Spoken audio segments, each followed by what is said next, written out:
Hi, and thanks for joining me today. I'm Cheryl Butler, and you're listening to the Mighty Mommy's Quick and Dirty Tips podcast, which will help make your life as a parent a little bit easier and a lot more fun. Welcome. Today's episode is number 539, 3 Parenting Strategies to Overcome Feelings of Shame. Because there are plenty of times we face challenges that leave us struggling with the discomfort of shame. And we need to know, hey, it's okay. We can feel our way through it and get to a better place. For many years, I longed to be a mother and fought the good fight against infertility. I experienced a roller coaster of emotions: disappointment, anxiety, fear, pain, uncertainty, jealousy, frustration, and feeling helpless.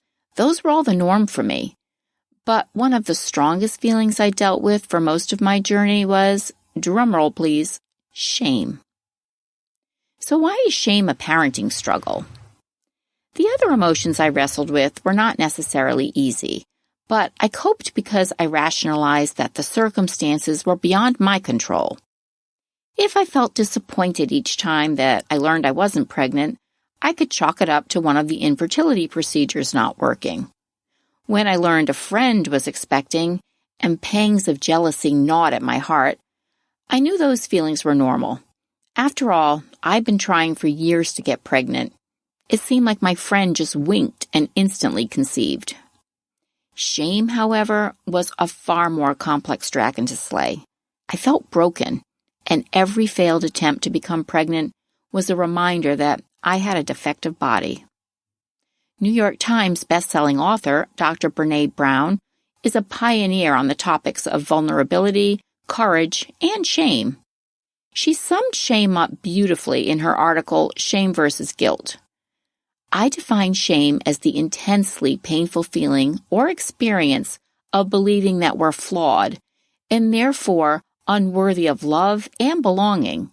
Something we've experienced, done, or failed to do makes us unworthy of connection. 25 years and 8 kids later, I clearly overcame infertility. Be careful what you wish for. But I still remember grappling with shame. Because I couldn't get pregnant, I felt like a complete failure and unworthy of the motherhood tribe I ached to belong to. These strategies will help when shame rears its ugly head in your own parenting journey. First, recognize shame and let it breathe. The feelings we have about our families are much like the weather.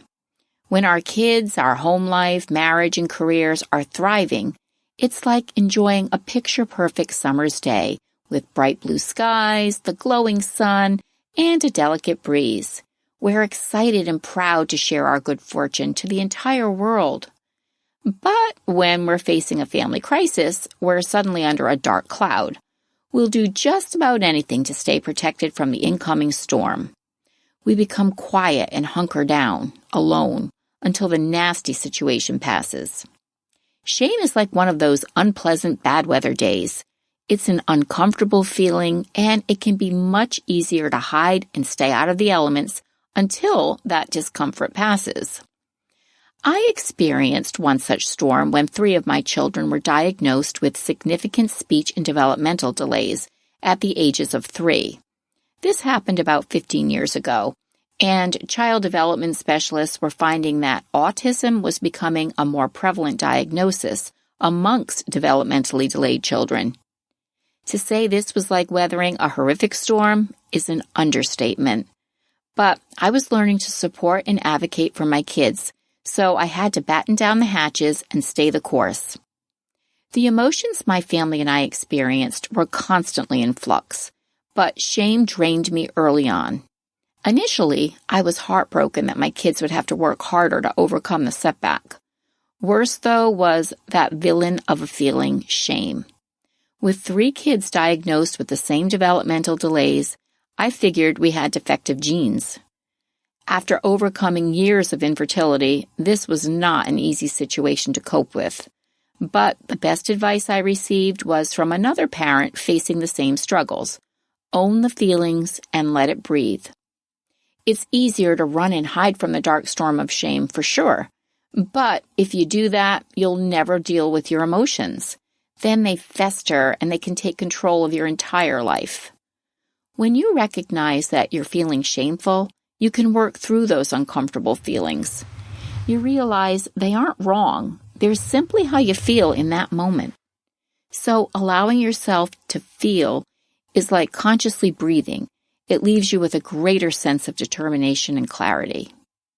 Once I addressed my own feelings of shame with my delayed kids, I was able to then focus on getting them all the help they needed and deserved.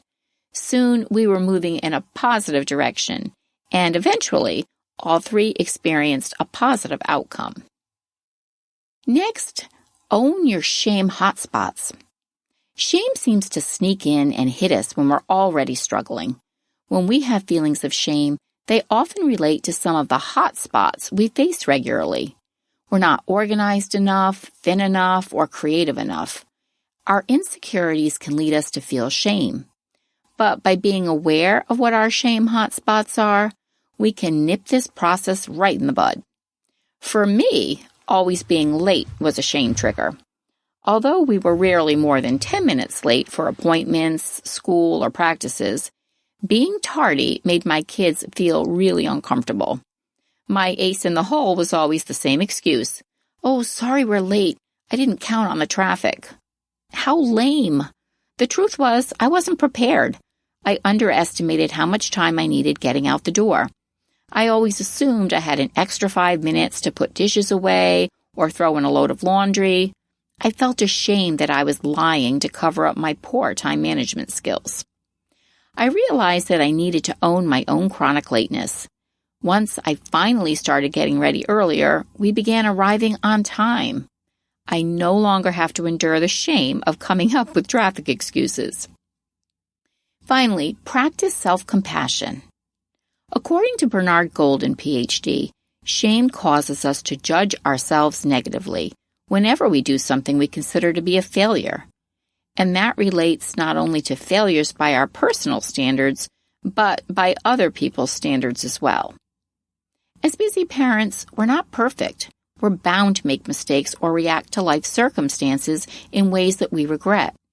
Perhaps you have a child who's always getting in trouble at school, so you don't want to show your face at the next PTO meeting. Maybe you're ashamed of criticizing your spouse in front of your in-laws. Sometimes the circumstances are even more severe, like navigating a painful divorce or dealing with a child who may have a substance abuse problem. In the world of parenting, we will never be without experiences that cause us to feel like failures sometimes. It's during those difficult moments that we need to really learn how to rally. And one way is to practice self-compassion. Meet shame head-on by finding time to tune into your own feelings and remind yourself that you're only human. Although there's always room in our full lives for improvement, we're still doing the best we can, especially under challenging circumstances. We need to be aware of that. Psych Central's How to Practice Self-Compassion When You Think You Can't offers simple advice on self-compassion, such as taking deep breaths and acknowledging that you're currently being challenged. Every moment, every minute, it's a new opportunity to choose kindness. The article says, and that kindness can be just a few words like, "This hurts, I'm struggling," or ask a few questions. What do I need? How can I give this to myself? When I'm having a low period in my life, I head to the bath. A hot bubble bath is relaxing, and it gives me a short slice of time to simply be. That time I spend alone allows me to contemplate what I've been experiencing and how I'm going to move forward. It breaks my usual harried pace and eases me back on track. My colleague, the Savvy Psychologist, interviewed psychologist Dr. Joseph Burgo about the often misunderstood experience of shame and, most importantly, how to overcome it. I highly recommend that you give this valuable advice a listen. What experiences in your parenting journey have left you grappling with shame? I'd love it if you'd share your thoughts in the comments section at quickanddirtytips.com/mighty-mommy, or you can post your ideas on the Mighty Mommy Facebook page. You can also reach me by email at mommy@quickanddirtytips.com. Before I leave you, here's a quick preview of what's coming up next week. Has your child ever experienced night terrors?